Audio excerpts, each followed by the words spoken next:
Subtext Discourse, the podcast taking you behind the scenes of the art world with the unique individuals involved in the field. I'm your host, Michael Dooney. Some of you may have been wondering why there's been a pause in new episodes. Without going into detail, there's just been a lot happening, both professionally and personally. However, I can say that over the next 10 weeks, there'll be new episodes at fortnightly intervals.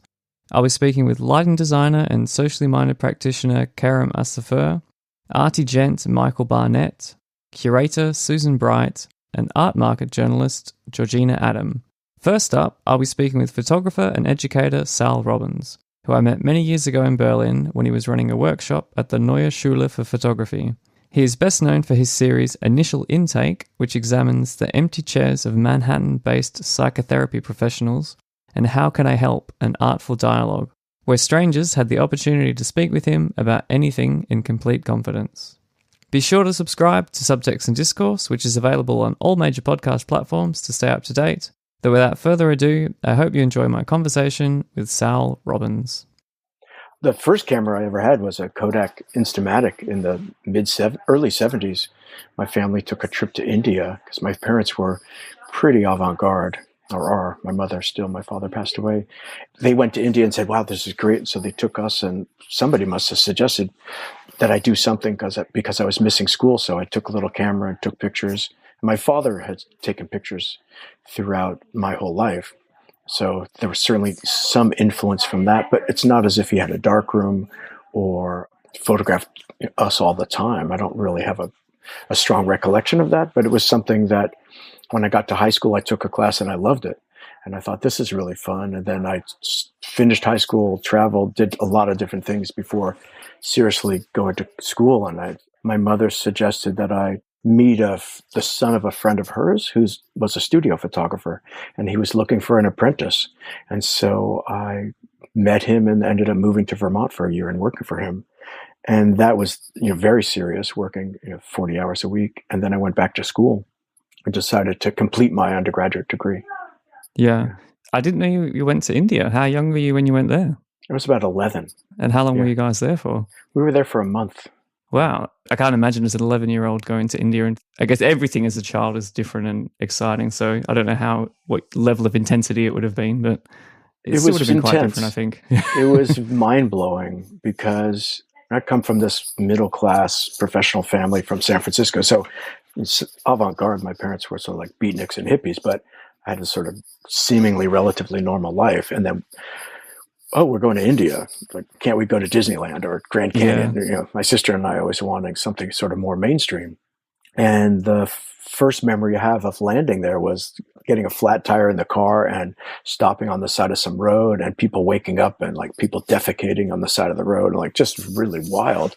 So it was a combination of sort of mind-blowing, sort of, I don't want to say necessarily disturbing, but just very different, like the complete polemic of being a American kid, and then also having these incredibly beautiful, wonderful experiences and memories of like going to a wild animal place and seeing animals and riding probably on an elephant or something, at a place like that, but then also swimming in beautiful pools and trying different food and, the colors and the people and all that.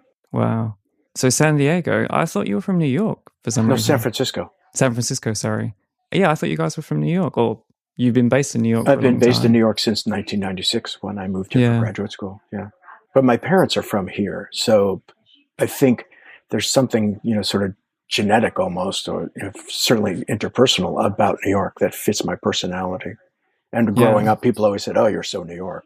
I think I just sort of well, I thought you were as well, and I think when I'd met you, even the Yiddish terms or the kind of Jewish things that you kind of throw in there, I thought, okay, this guy's kind of classical New York. But the Bolinas, where you and your wife got married, and I saw that it was like an independent community in California.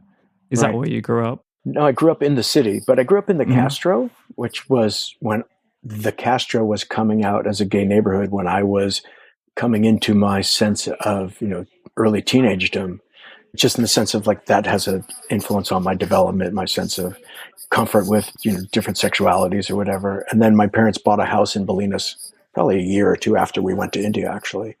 And just a tiny little house on an acre of land. It cost nothing back then, but it is it has an incredible reputation as an extremely avant-garde, very independent, extremely progressive, beyond democratic community that has never really liked tourists, but of course is incredibly dependent upon them. So it's very quirky, but it's also incredibly beautiful at the southern end of what's called the Point Reyes National Peninsula, which is a national park along the ocean and filled with just incredible natural beauty. Wow. I mean, I guess it can't not have had an effect on you, but it sounds like your parents' more eccentric or, as you say, avant-garde view of the world. It must have had quite an impression on you, or it must have at least shaped your view of the world. How did that compare to your peers, like at school and when you went to college and things like that? Well, first I went to UC San Diego, actually, and there I felt I was really in a very conservative place and I didn't connect with very many people. But then I ended up transferring to UC Santa Cruz, partly because I had a girlfriend there. Oh no, the girlfriend was from San Diego, but she was going there. But also, it was more similar to my surroundings. It was an hour and a half from San Francisco. It was also sort of like Bolinas, considered a very avant-garde, progressive destination, let's say, for people. And it's one of several places in the U.S. that people gravitate toward. Maybe a little quirkier. Maybe in a way like Berlin has a quality like that, or had, for sure. It kind of draws that kind of people towards it. Draws that people. Yeah. Which we are both. How was the contrast then when you went to New York? Yeah. So Santa Cruz, I felt after 4 years was enough. I didn't want to be in such a small town. Beautiful, but I felt that there was a limitation to the stimuli that I wanted. So I was back in San Francisco. And then when I was accepted at several programs, ICP, Hunter College, and University of Minnesota at Minneapolis. And the Minneapolis had an incredible package, but New York, the moment I got into the two programs here, I just thought there was just this strong intuitive sense and like a lock, like click, that's where I got to be. Just because I felt I wanted to try it. It was always an incredibly exciting, dynamic place full of cultural strengths and interesting people and maybe, an overabundance of stimuli. But for what I was wanting, it seemed appropriate. Yeah. And when was that? Or what decade and how old were you? 1996 was when I came to New York, and I was 36, 35, 36, yeah. So a little bit older than a lot of my peers, but so I've always done a lot of different things. I've worked in construction, I worked in recycling, ran my own business for 3 years, but photography and art were always these things I would come back to. And the reason I went to graduate school is actually very sort of psychological. I realized that I had been avoiding some things that I was wanting to do, but weren't working with my photographic work. And I had been sort of running, let's say, or hiding from facing the challenge of trying to figure out how to make it work. And so at one point, I just thought, I don't want to be doing the work I'm doing, which was recycling and construction. I need to be getting back into photography and coming up with a plan and getting my master's. And I wanted to be creating and I wanted to be teaching, which were the two elements that I really enjoy. So it was almost like quite a bit of a reset for you then, moving from one side to the other side of the country, focusing on doing your photography and things like that. Yeah. And I think also I needed to get away, not really from my family, but I needed to get away from just the norm, let's say, that I was in. Yeah. Having been in San Francisco and on the West Coast for a majority of my life, I thought I was just going to be there for 3 years. But then, you meet someone, I got a couple job offers, and suddenly everything goes on. Yeah. Did you start teaching not long after you'd finished your master's and you'd graduated there? Because I saw you worked at ICP and you've worked as a adjunct professor of photography at a lot of different places, and you're still actively teaching at a few of them now. So that's been your main, I guess, parallel to your own independent practice. You've always been working in education. Right. Yeah, absolutely. Well, I was a teaching assistant at Hunter. I was a student of Roy DeCarava. So he was essentially my master professor, let's say. Similar to a German model where you study under one person. It's not considered quite like that, but that's how I certainly considered it. And then right after graduate school, I got 2 different job offers. One was a summer program for teens teaching photo and video, and the other was teaching at what's called the GED, which is a graduate equivalent or general equivalent diploma, something like that, for kids trying to get their high school diploma. So I taught with, essentially like classic inner city population, and taught photo and video. And I built a darkroom at our school and brought in organization to teach them video. And those were sort of these root jobs, let's say, that I thought, well, I've got these jobs, I'll stay for a while, see what it's like. And then I did some work with ICP, where I still am on faculty. And then slowly, as time went on, I would apply for other jobs or hear about things through friends, things like that. And so how was it how were you approaching your own photography? Was it more documentary or kind of journalistic style? Or because you mentioned just before that going back to photography was a way of you addressing things that you were for a long time avoiding. Right. So when I had this, let's say, these insights and was able to act on it and was accepted at schools, I was sort of experimenting a little bit, black and white, multiple exposure on film, creating collage things in camera, and sort of creating these little narratives, sort of riffing off of maybe like Joyce Namanis or David Hockney or other people. But I was mostly photographing black and white on the street and walking around day and night, maybe a little bit similar to what Di Carava, but also so many other photographers, Winogrand, Friedlander, et cetera.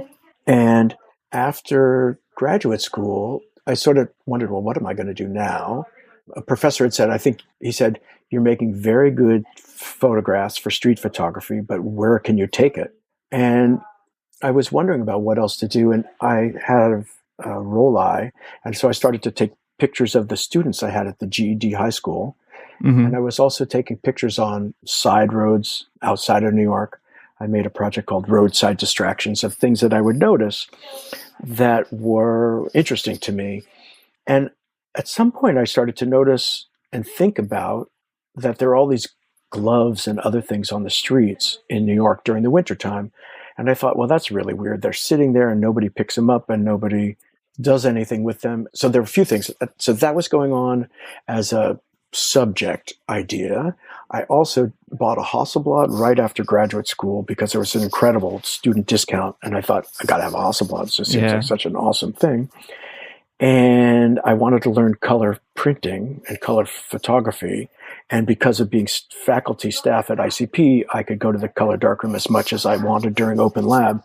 So I literally sort of created my own course of shoot, get it developed, go to the darkroom. And I took a class and then I TA'd with a professor here, Jerry Vizuzzo, who's a very well-known color printer, and stimulated the printing need, so to speak, with the fact that I was photographing all these lost objects on the streets. Yeah. And it was also rooted in Judaism because I had been spending time going to synagogue and trying to understand my Jewish roots, which were not very well informed growing up as the son of pretty secular parents, in San Francisco. And there is a tractate, it's called, that talks about the care of lost objects. And it says that when you find something on the street, it's actually incumbent upon the finder to locate the owner. And the example they give is if you find a cow, you have to find that cow. And because humor and sort of irony are such an important quality to my identity, I think like, well, what if that cow has 2 babies and then you have more? Like, what if you suddenly have a flock or a herd of 32 cows and you still have to find the man or the woman or the family that this belongs to? Like, what a huge, burden.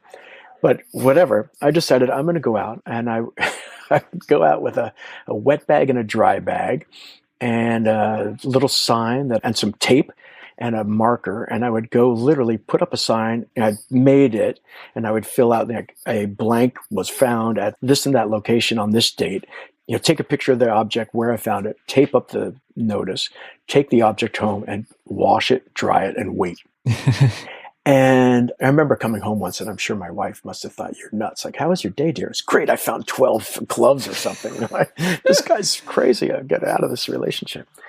I never got called, because New York City, nobody gives a damn. And that was such an interesting realization for me. Because one thing, as avant-garde as my parents are, they're very integral and they're very committed to humanistic values, justice, equity, all these really important goals and desires about how the world should operate. And they also really value being honest and caring. So there was a seriousness with which I took the project, but there was also a recognition that it's just not going to turn into anything. Yeah. The project, the one I think you've had the most attention from, is the initial intake series. And there's a quote on your website, which I'll read out now. The series grew out of my response to one particular therapeutic relationship and the necessity of questioning the efficacy and treatment of working with that practitioner.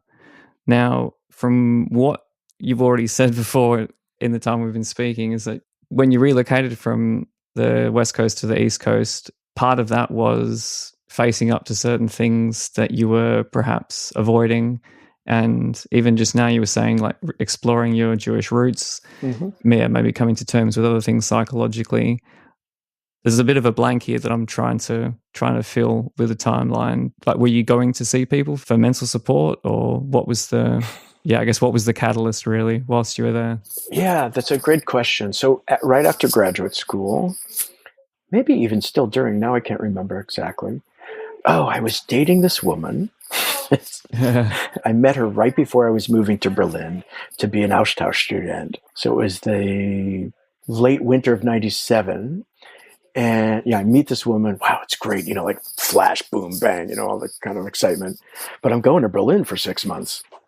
And I came back from Berlin. And during the time in Berlin, I felt held back because I was always waiting for that relationship to resume. And when I came back, it didn't. It just crashed. Okay. Which was fine. And then I decided I needed to go into therapy, which was, of course, it's a family practice. Everybody in my family is a psychologist except for myself. Okay. And so it's quite normal then for you. It's quite normal, and it's normalized, right? So I had spoken to my parents because we're very close, and my father had suggested somebody through an organization that he had studied with to get his master's. And so I had found like a low-cost clinic because I'm a graduate student. I barely have money for the subway. I'm riding my bike everywhere, and I'm looking for there's a sliding scale place. And my father said, I don't think you should see a sliding scale person. You should see someone better. And he said, I'm willing to give you the difference or something like that. So I said, okay. So I started to see this person that he had found through his network. And the person was helpful. And then at some point, I guess I was noticing things in his office environment and some of the little stories that he would tell me or anecdotes. And I noticed that some of his suggestions or advice, they don't want to call it, it's not appropriate to call it advice. That's sort of frowned upon, but I'm always looking for advice. So, what he was telling me, I wasn't ringing true with me. I was starting to think, well, maybe that's not really what I need. And I remember at one point he had to leave the room, or he said, I'll be right back, or I'll be in a minute or something. And I was looking at his empty chair, and I found the surroundings of the chair. He had he had a Paul Klee and some other poster on the wall, maybe like a Monet. And I love Paul Klee, and I have loved Monet in the past, but posters of art, and there was nothing special. The rug was really, the chair was really whatever. And I started to wonder about this environment as reflective of him and about the empty chair. And do I even need to be talking to this person? Maybe just talking to the chair is enough for me. And somehow something just clicked. And I thought, I should take a picture of his chair. And I asked him, would you mind? I have an idea. And, he was supportive. Sure, let's help this guy out or whatever. And I took a picture of the chair and I liked it.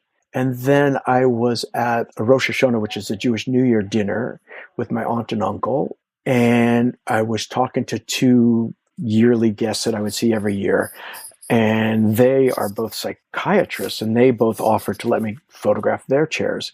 So I suddenly had 3. And I thought, and I talked to a few different people, and I started to see that something was coming together that was about this level of inquiry of what is this space? What is it used for?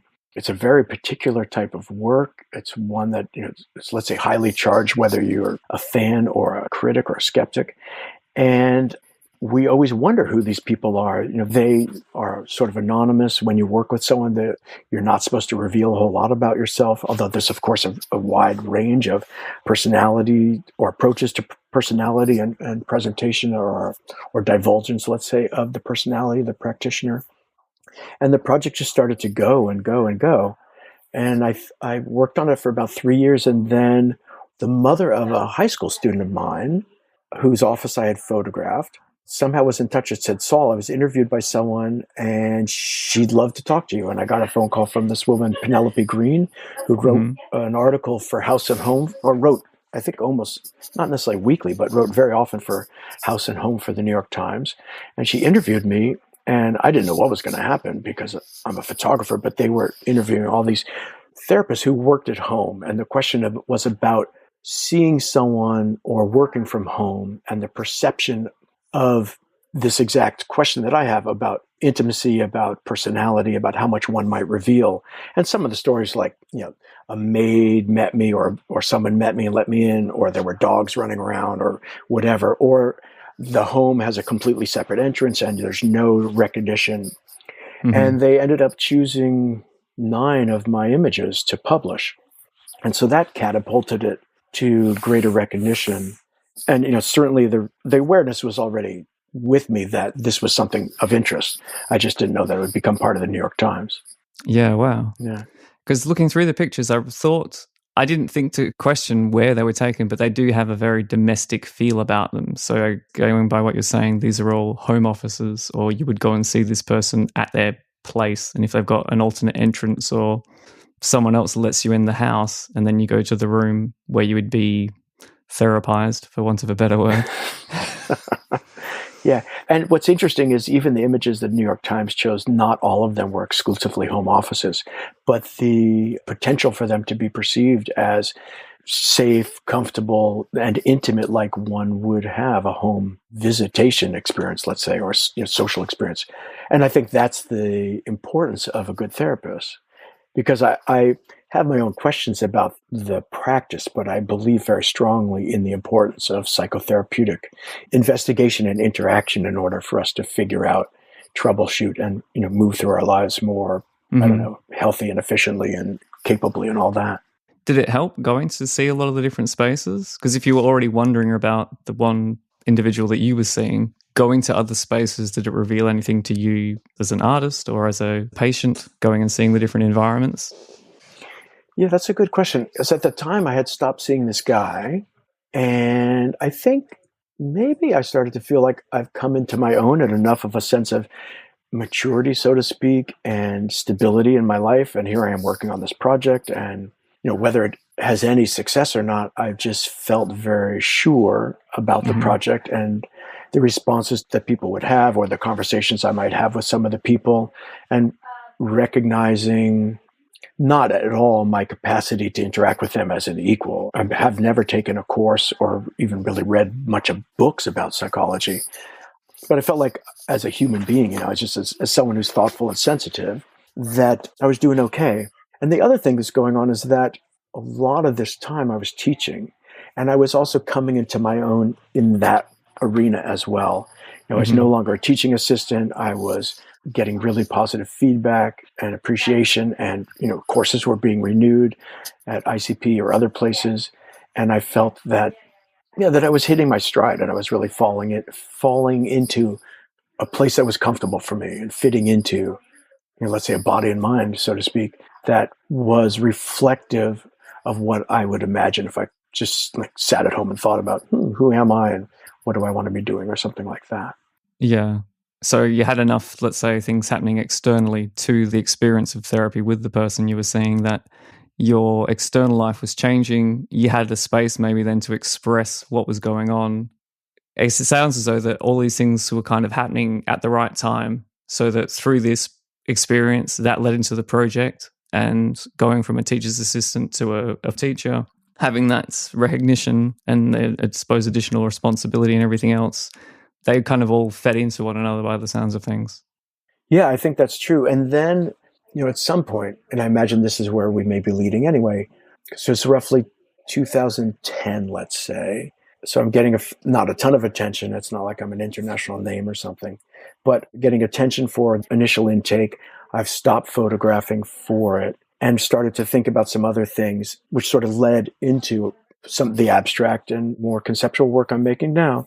But I realized, similar to that sense that was in my gut when I was in San Francisco, working in construction or recycling and thinking, I don't know that this is what I want.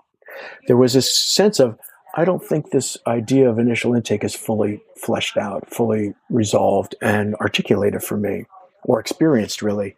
And I heard about an organization called Shasama, and they give artists what they call the space to create. And they have empty storefronts and other spaces throughout the 5 boroughs.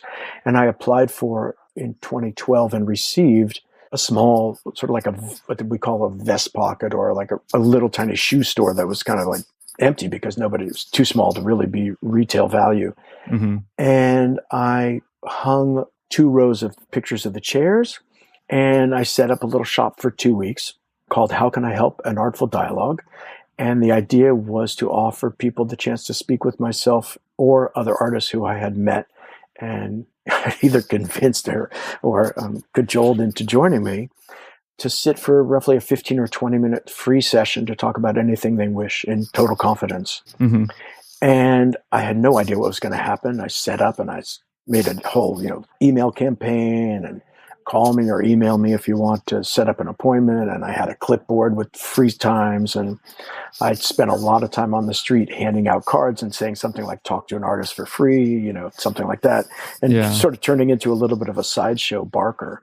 But I think I must have gotten at least 2 or 3 visitors every day. Oh, wow. And, as the 2 weeks played out, in the second week, there's certainly more visitors. Mm-hmm. There was a art walk or something one evening in the first week. So I got a lot of attention there, and people seeing what was going on, it started to build the momentum that, of course, you want from any sort of an exhibition or performance opportunity. Yeah. And I think at the end, it was filling like 7 or 8 out of 12 slots easily. It was an incredibly interesting experience, just for one, because I'd never thought of myself really as a performer. I think more of myself as sort of silly and full of antics and all that, but not necessarily for public view. Like, was it just looking at the chairs and thinking, what if I was to sit in the chair looking back at the person, and then they can talk to me and ask me, this is how I'm feeling, or what does this mean? I think it was a combination of that. It was a combination that alternatives to traditional therapy are often, the ones that I know about, are something like, there's something called co-counseling, where sort of like what you and I are doing now, but we would, instead of talking about my work, and we would be talking about either you, Michael, for an hour or half an hour, or whatever, or myself. And often in the same session, the same hour block, each person would have, let's say, half an hour, or these different other type of very democratic ways of which one talks. And one, I don't know if I'd call it profound insight, but one insight I had was, so like, what about just talking to your friends? And like, oh wait, I could be a friend. So what about talking to me? And what would it be like for me to talk to people? And there must have been, because my classroom interactions are often incredibly intimate and profound. What I was thinking, yeah. Yeah, and so I would have people talking about stuff that happened in their family or to them or whatever. And it wasn't like they were revealing, horrible traumas or something, but the level of discussion in my class was sort of similar to what it might be in a group therapeutic session, as far as safety, intimacy, trust, and a building of care that continued throughout the length of the course, and sometimes even afterwards. Like, I have a group of students now from an online course, of all things. 3 of them are meeting regularly. Oh, so there was a sense of comfort and social value that they all experienced, that I too experienced in that class, that's continued now without me. So I think I somehow put it all together, and sort of like I said to you earlier, like, there's always some sort of problem that I can't figure out, and I feel maybe like, not necessarily, but like I'm a little over caffeinated, sort of like classic wild Jewish, New York guy. Let's make a deal. What do we do? Whatever. And then, oops, wait a second. I just get hit by a truck or something. But all that sort of occasional frenetic energy also is maybe distilling out the real gems of the ideas. And, interesting. I do function a little like this in my classroom, and I do function like this with different friends and my partner, my wife in my life, and why not try this? Yeah. And I would say that there were times when I was terrified, because I spent a lot of time studying some of the like questions about what happens if somebody comes in as suicidal or panic. Well, yeah, that's what I was wondering. And before we started the interview, I was just talking to my wife about it, and she said, do people have to sign a disclosure agreement? Because if you're not a trained therapist, how do you handle it? If somebody comes in and says, look, I've been having a lot of really dark thoughts or whatever, right? What do I do? And then it's like, oh, I was just going to talk about art and other things. Like, did that happen? Or yes, it did. So someone whose office I had photographed, who I became friendly with, and I see her at the local farmer's market, she and I talked about some stuff, and she said, oh, I'm happy to give you some real advice. And I spoke to my sister about some questions about maintaining those boundaries, because like you and I are talking, and it's very friendly and easygoing, and it's friend-based, and I wanted to make sure not to go over that line in these interactions. Like at 20 minutes, I need to get you out of there. And one reason is something longer than 20 or 30 minutes is perceived as a real session. Okay. Seeing somebody for more than one session is perceived as a real relationship. And the fact that we could be talking about very intimate things is perceived as a therapeutic interaction. And it's not that I'm practicing without a license, though that came up tangentially from one of the sponsors of the space, but wanting everybody to know, I am not licensed. I'm not trained. Like, I've literally never even taken Psych 101. I'm sure, as sensitive and thoughtful as I am, if there was like a test, like a driving test, I'd be lucky to get 80%, because half of the stuff I'm just making up from life. But I created a little form that I passed by several people to make sure it was correct enough, and essentially said, I understand that I am seeing somebody who's not trained. This is an artistic experience, and if feelings come up, there are resources available to me. I had a whole 1-page or 2-page available of resources, and this is, in a way, it's not playful, it's serious, but it is not meant to replace the need for something really skilled and trained and capable. And I did have one person come in one day, because at first I was like, what's going to happen? And you meet a few people and you talk like, oh, I think I'm doing okay. And then this young guy came in one day and he was upset. And I remember he had walked by a few times over the course of time, and maybe he'd poked his head in or something. And he said, I'd love to chat. And the room was empty. I said, great, come on in. And he started to talk about feeling depressed and feeling anxious and feeling worried. And I'm talking to him in the way you and I are talking, I feel like I even feel it in my body now. In my body and in my head, I was just kind of panicking, like, this is real. Okay, Saul, the happy-going artist, whatever, you have these fun ideas. This guy needs your serious attention. Are you really capable? And so part of me is like, immediately I think, oh, I'm a failure, so I don't even know that I can do this. Rather, no, I'll be fine. And we talked, and I gave him some suggestions. And at one point he said, that's exactly what my best friend would say. And immediately, for me, it was like a major shift. It was like an earthquake. Like, I had this huge, at least internal sigh of relief, like, okay, I'm doing all right. I'm not an expert with this. I'm just trying to help this guy, but I am as capable as his best friend. And there is some level of trust and safety and intimacy there. And what was also profound was there was a sense of humanism. And that was so amazing. Like, he and I are connecting, and I was probably late 40s at least, or maybe early 50s. And he was maybe 18 or 20. So, there's all the sense of divide, but we're connecting. And it was really profound and beautiful. And I think it solidified also what I'd been experiencing with other people, but now, because the situation with him felt so important, I did not want to let this guy down. And so that sense of being able to meet him where he was at and to give him something, or to help him to realize something, really. Because again, I think good therapeutic counseling is not about you guiding somebody. It's about helping them to guide themselves. Yeah. So that was incredible. Then it happened again in 2014 as part of Photoville, which was more sort of performance and crazy, because you're in this empty shipping container and there's 10,000 people a day are coming through the entire festival, and people are listening and watching. And anyway, it was incredible, because there were still equally serious, earnest discussions taking place, but the backdrop was just so wild. Oh, but one Wow. thing I want to say, which makes me think about this, what was great about the Shasama space, and visitors to my website would see it, is it was a space with a glass facade. So you could see in, but you couldn't hear, and you couldn't come in. The door could be locked. Mm-hmm. And with Photoville, what I did is I set everything up at the back of the container, and the visitor sits and faces me, and I sit and face outside. And I was interested in revealing the therapist, so to speak, or the counselor, and maintaining the anonymity and the privacy of the visitor, because that's Yeah. really important. And I would take notes, but I would never record. And I'd let people know I was just taking notes, but I would respect the importance of that privacy. And I mention that just because the design of this physical space for this very serious interaction is always made around recognizing the importance of safety and trust. Yeah. And I have 20 minutes. You and I have been talking for 40 minutes, and we've known each other for a while. So just sort of recognizing how to be efficient with time and to be serving somebody with that. Yeah, it's interesting even just to think how many people wanted someone to listen to them. Like that they would see, here's a stranger, or here's a dude in a shop that's got a sign up that says, I will listen to you talk. It's like, I need that. I'm going to go and have a chat to him now. Like literally strangers off the street would come in and say, can you listen to me, please?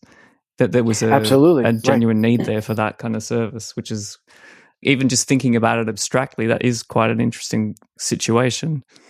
Right. Yeah, and I think at the same time, it's like it's profound and not profound, because everybody now we're in this really extremely profound time of the year plus of the global pandemic. I think there's probably been an uptick in awareness about sort of the need for psychological and mental health. But normally people don't really think about it, but we have interactions all the time. And this probably can happen in Berlin too, although traditional German sort of city culture may be more private, for sure, than New York. But New York, you could sit down on the subway and end up having a conversation with someone and become best friends or get married or something, whatever. So I recognize sort of the potential of just connecting with anybody, almost like on a park bench. And that if you're willing to listen and the person is not, giving you an hour-long monologue, and if you have boundaries, Mm-hmm. there's ways in which you could probably have a very profound impact on someone. And a few people who I knew came in. So I've probably seen over 200 people, or seen, Wow, met with, or whatever okay. we want to call it. But most of them are not people I actually know. Mm-hmm. So it's definitely strangers. Yeah. Yeah. And you did it in a few different locations, because you said you did it at Photoville and this storefront in... Yeah, it was in Manhattan. And I was invited to be, in Republic of Georgia in Tbilisi. I set up a little pop-up just at a table after hours. That was not as successful. I think the cultural awareness about what it meant to sit and talk with someone was lost when it was turned into a time and a place. But, I could have conversations with the people who worked at the hotel I stayed in, or other people I ran into during the festival I was invited to. But then I also decided roughly a year ago to launch the How Can I Help an Artful Dialogue as a sort of digital interaction where people could email me or text me and set up an appointment, and we would speak as you and I are doing now. And that went on for probably 3 months, and I had some pretty profound discussions with people, a range of ages and, let's say, life situations, things about work. One person with old stuff about their father. This was an older person. Different things like that. Wow, crazy. Even just the idea of, writing to it online. But I think definitely, as you say, particularly in the last year, because we're so starved of social interaction, even when the DHL guy comes and drops a parcel off, if there's any opportunity to have a conversation with somebody, it's like, oh no, hang around, just stay a little bit longer, because I haven't talked to anybody. And you can kind of feel that, even though you sort of just take it for granted because you will have your day-to-day interactions, when you're not having them at all, you definitely miss them. Yes, absolutely. My kid's in a dual language Spanish class, and there's some families where it's a dual language English class, and the parents don't actually speak English. And there's a couple parents, though, that I have this incredible connection with. I just see him. There's this one guy, Victor, who's the father of one of my son's classmates. And every time I see him, it's just Victor. And I say it with a little bit of a Spanish accent, like Victor. And he says Saul. And in the middle of the last summer, I've been a volunteer with handing out fresh fruits and vegetables to families from the schools and sometimes community. And I see him, and we just give each other, like, without even stopping myself, like, holy smoke, I'm giving this guy a hug, because there's just this sense of caring for someone, and here he is, and we're both okay.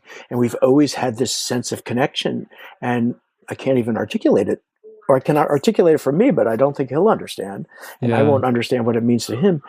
But that connection, or like you say, even a handshake or a fist bump, there's different ways we've now figured out how to have some physical connection, because it's so lacking. Yeah, it's incredible. Yeah. Yeah.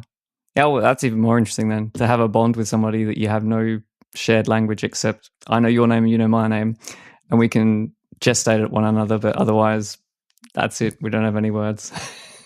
Yeah, there's another girl whose mother and we talk a lot, and it's fascinating. She's from the Dominican Republic, and people from the Dominican Republic speak faster than Puerto Ricans and Mexicans and other people, and I barely understand half of it on a good day.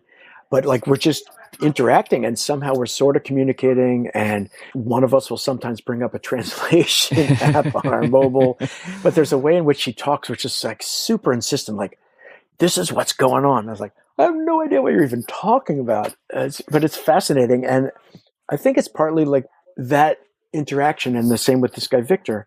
These are rooted in my desire to connect with people in the classroom or in the pop-up or in any other way. And in a way, like my desire to be available to other people. And it's just, and it could happen with someone, I talk to people, homeless people always come up to me, or people on the subway. It's just sort of I guess it's a very New York quality in a way, though it could also be San Francisco. Yeah. But I think it's really searching for a greater level of human interaction at a time where in the world, for me, feels so fractured and distant and so full of distrust or animosity, and wanting to break that down. Yeah. So do you think you'll continue the project, or you're just having it's kind of on hold at the moment until, I guess, the situation changes, or you're busy with other things, I guess, because you're still teaching and you have your son? You've got a lot happening anyway. Yeah, I have. And do you mean the pop-up project where there's a physical location? I would love to, because the other thing that happened is in roughly 2018, I was invited to New Orleans to essentially be an artist in residence and to create a pop-up project. And I photographed various locations where mental health and healing take place that were really not alternative. And a lot of the research was just on the ground. The person who was running is a group called Pelican Bomb, which was a gallery and sort of a think tank at the time, and no longer exists. They helped me with some introductions, but I think at least 50% of the locations just came about through my own sort of process. So I would love to consider going to another place or figuring out how else this might happen. But so what was the one in New Orleans that you were doing? You were documenting different, I guess, places of alternative healing. Yeah, it's also on the How Can I Help an Artful Dialogue. Yeah, I saw them at the bottom, page. And that's what I wasn't sure, like, how they fit into it. Yeah, I haven't figured out how to define it on my website. This is a struggle, because I also have been making this abstract conceptual work that's rooted in some other side of me. But the sort of conceptual artist and the sort of humanitarian and educator and parent in me is very invested in the values that make the How Can I Help an Artful Dialogue project. Yeah, well, that was the other, I guess, strand of your work that I was wondering about, was the photographic drawings or this more abstract work that you're making. And it seems that it started with the Where's My Happy Ending, but are Chemical Peels and Fertile Gestures more recent works or series? Yes, they are. Yeah. So I've always been interested in more than photography, painting, drawing, a little bit of sculpture. But photography was where I gravitated, because I guess I didn't feel confident as a line maker. And I guess it's because the camera allows us to make a simulacrum of reality that we perceive as reality and respond to as if it is. And that has such profound experiential potential for viewers. So that's why I've always gravitated to, let's say, lens-based image making, sharp, clear, sort of a documentary background and intent. And then at the same time, I was always interested, or have been always interested in, what could I do with my hands that's more interactive or more interventionist? And the same therapist who suggested some ideas and sort of counseled me on how to manage my release form for the pop-up suggested at one point, I told her that Susan, my wife, and I had been having a difficult time starting a family. Mm-hmm. And she suggested or made some commentary about what she calls white light meditation that had been found to be very helpful with, I think, cancer patients at some very mainstream medical hospital here. And I thought, oh, white light meditation. So again, suddenly, like little ideas, lost gloves, white light meditation, empty therapist chairs, these things sort of sit and they germinate for me. And, I just mull on them at 3 a.m. or, walking or whatever, swimming or something.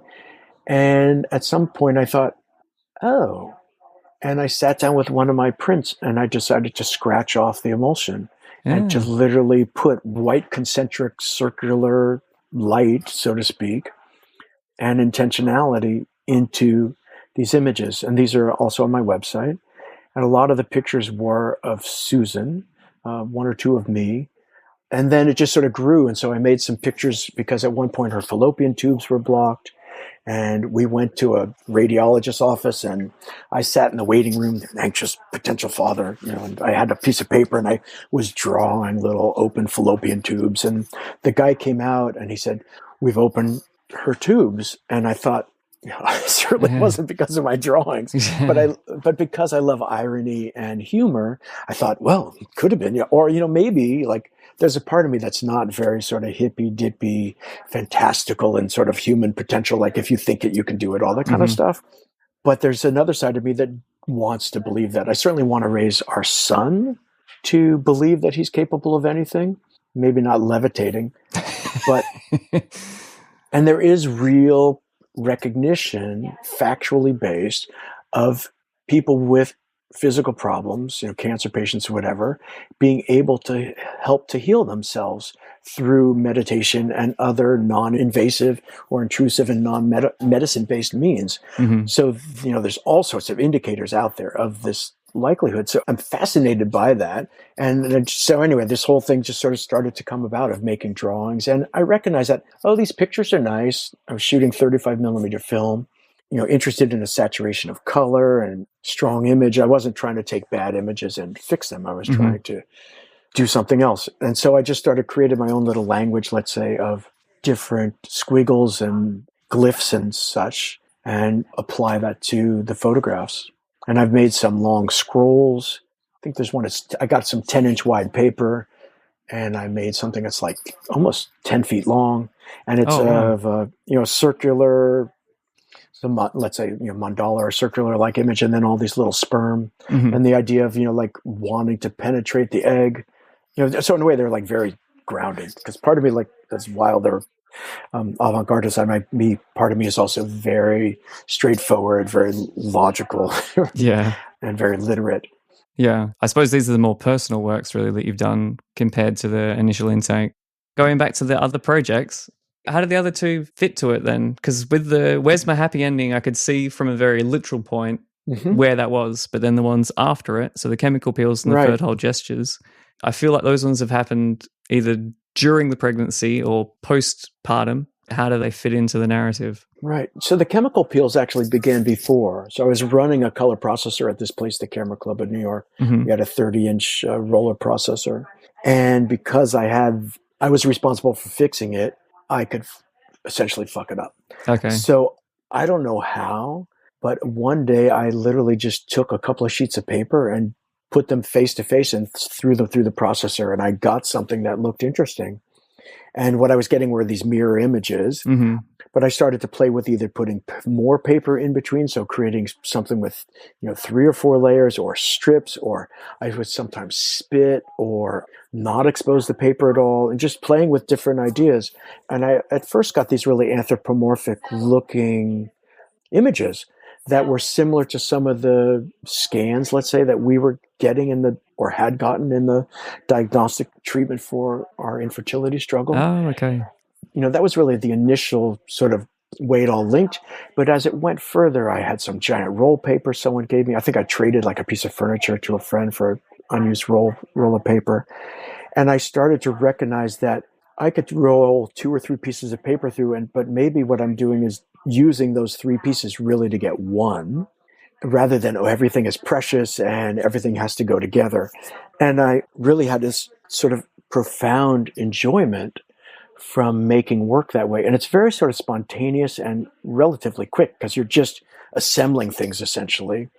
And you don't really want to contaminate the paper very much because it's going through chemistry, and it wasn't my processor, so it's not as if I can really destroy the chemistry and then just clean it up. So yeah, just a lot of playing around and really liking what I was getting. And some of the images are really celestial. Some of them are very human referential because there'll be a shadow of a hand or body part. Yeah, some I saw they looked like really little hands. I was wondering if you had Theodore's hands on them, or if that was just a trick. This was before Theodore. There must have been something about the way. So I'll sometimes take the paper, roll it up, and instead of putting it in a dark box and walking it to the processor, I would just literally carry it and hold it. And I think there's an impression, or lack of, from the light hitting my hand. And then the paper being rolled up added to, sort of various levels of exposure to the paper. Yeah. Okay. And the fertile gestures, so that came after Theodore was born. And it had been something I'd been thinking about for a long time, but probably because of living in New York. I don't have an exterior wall. I don't have a place to make a mess, really.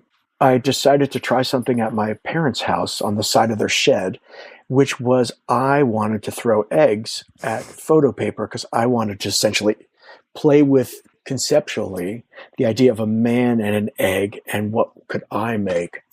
Because it's not always this way, but it could be the male could have the fertility challenge. It could be the female. Certainly the industry profiles the woman as being the problem. Absolutely. And I would say that it's unbelievable how that happens. Maybe there's a higher percentage of female, body chemistry or whatever that goes on. But the male, there could be sperm count, there can be motility, there's all sorts of stuff. And I remember, finally when they wanted to ask me questions, like, oh, what a relief. They're finally bothering me rather than her. Like that as just like one little addition that sort of feeds these questions like, that same input of data and stimuli. And then I thought, hey, what about throwing an egg? And then I thought, well, where can I do that? And then at one point I just thought, I'd do that at my parents' house. So I'd pin up this 20 by 16 or what's it like 50 by 40 centimeter paper. And I'd grab these free range organic eggs, of course, because it's in Bolinas. It's illegal to buy anything that's commercial there. And I'd throw one egg at the paper. And then I decided, I think the first time I let them sit through the duration of my visit, which was 2 or 3 weeks. And then I decided, I'm going to pin it up and leave it. And maybe I took 3 home and then the others I left. And there were some, the most recent, I think, were sitting there like 4 or 5 months. And I had some during the pandemic because I haven't been back since a year ago, January. But my nephew took them down because my mother finally said, Saul, they're falling off. I just don't want the responsibility. I'm getting too old. So I'm interested in sort of creating an event by throwing the egg, which is rooted in questions about male fertility and rooted also in the sort of absurdity of and the irony of, well, it's not me, it's not an egg, it's, whatever, some sort of aspect of that. But then let's just see what happens. And then enjoying the completely non-photographic, imagery that comes out of it, which is very expressionistic or impressionistic and, less conceptual and more just abstract. Yeah. No, it's interesting. I think. And then there's also like, sorry. I was just going to say, it's interesting how your work, especially through that series, and even thinking about the How Can I Help, how it has shifted more towards performative. And I know you said like line based, but where your hand or your physical intervention is present, whereas with a camera, it's very mechanical and there's reality and in air quotes there. But through these different actions, I suppose, a lot of it is through accident, because you don't know how an egg is going to look when you throw it onto something. And you don't know what's going to happen when somebody comes through your door and says, I'd like you to listen to what I have to say. Yeah, that's very true. And I think there was one other thing about the fertile gestures that I liked. There was a physical catharsis about it. I'm not hurling the eggs as hard as possible because when I did, it hit the paper dropped, it became a problem. But that sense of like, I just want to get this, because I was still trying to resolve some of the old emotional and a little bit of physical anxiety and angst and frustration and everything that had built up. We struggled for over a decade to start the family. We took some time off, but it's always in your mind. And then the other thing I want to talk about quickly, which is this new work I've been making that I'm not quite sure where it's taking me, but it's what I'm making most. And I want to mention it because for listeners, they might find it interesting, either the work itself or the process. But it's related, and something you just said, like, going from the purely photographic to something that's more personal, either interventive or physical. So I have this kid, we have this kid, and I'm a photographer, and I also notice behavior, and I'm very aware of when, like, he's making me crazy, or I'm doing something, we're making each other crazy, or we're this incredible, beautiful moments. Like, we were out recently in the rain, and he was painting on tree leaves with a friend, and it was like this Andy Goldsworthy type of experience. It was, for me, profound. But what I've been doing is taking pictures of Theodore, and I've been writing. And I didn't mention it earlier, but the struggle that I had many years ago now that stopped me from making pictures, and then eventually to come back to it, was I was trying to figure out how to articulate myself verbally with my photographs. Because I would see something, I was traveling around the world, like, I don't know, like a boat on a river in China, and I'd have some thought, and I think, well, how do I write that down? And rather than struggling with the writing, I try, it sucked, it's a failure, it's over. But I've been able to come back to that. So in a way, I've reclaimed that original sort of anxiety and fear about, I can't express myself. And so I'm not sure where it's going, and I don't know if it's, worthy, so to speak, because it's like pictures of a kid and about a family or something, but it's also really about me and about the relationship we have and the profoundness of being a parent, and maybe the profoundness also of being a father. And, as you know, male has normally been relegated to a secondary participant in family rearing. Like, I heard something recently about Japan, where fathers spend like an average of like 45 minutes a day with their kid, doing anything maybe on their own, or really, engaged and involved in sort of leading and taking care of and taking responsibility. I spend like more than 70% of my time when he's around probably is with him. A little bit less now, he has his own interests, but I've always been the primary parent. My wife works more. And so I'm just interested in like what this might turn into. Is it momentary until there's another type of project or opportunity for something that's more either physically demanding of my physical presence, or demanding that I have a physical intervention, so to speak, and, interaction with my materials. So I just sort of mentioned it as, sort of like bringing us full circle to where I really am now. Yeah, well, that reminds me, or I guess there could be one way to kind of tie it all up as well, is as a teacher and I guess as a coach and somebody that works together one-on-one with a lot of artists and with students, how have all the different experiences through the different projects, becoming a parent, like how has that impacted the way that you approach teaching other people about photography and how to express themselves? Yeah, that's a really good question. I think it's had a profound influence on me. So being a parent and feeling like I'm actually parenting well, we always wonder about that. So sense of confidence in just the, managing the day-to-day, and finding a profound sense of reward with my students in general. I'm able to meet them and meet them where they are and give them something. I think in a way, I think of parenting as stewarding, mentoring, knowing when to step back, knowing when to step in. And it's very similar to teaching in a way. With a teaching experience or teaching, relationship, you're expected to give examples and advice and suggestions and say, that's not working, in a different way. And that's wanted. But I think it's all sort of combined, because I do feel usually more and more confident about what I have to offer. And maybe partly that's because I might show my photography students paintings or drawings or something else that I think is of value to them that they may never have heard of or thought of, and that becomes really helpful. So it is really about helping. I come to the classroom or the screen or the pop-up office or wherever with hopefully as much directness and openness and transparency as possible. And I know others won't bring me that, but I hope that over time I will engender that desire on their part to meet me where I'm coming from. Yeah, absolutely. But it's difficult. And it's an interesting metaphor, too, to think about this time and the way that may fit into the work that students are making. But I like to remind them of the importance of looking at things metaphorically, conceptually, literally, psychologically, visually. So sort of trying to figure out how to introduce people to as much as possible without blowing them up, so to speak. Yeah. Yeah. I hope you enjoyed learning more about Sal's work and his story in general. As always, there are links in the show notes to most things that we spoke about, in addition to Sal's website and social media. If you do have any questions or would like to know more about this episode or episodes in the past, you're very welcome to get in touch. That's all for now. Don't forget to follow and subscribe to the podcast. Thanks again for tuning in. My name is Michael Dooney, and you've been listening to Subtext and Discourse.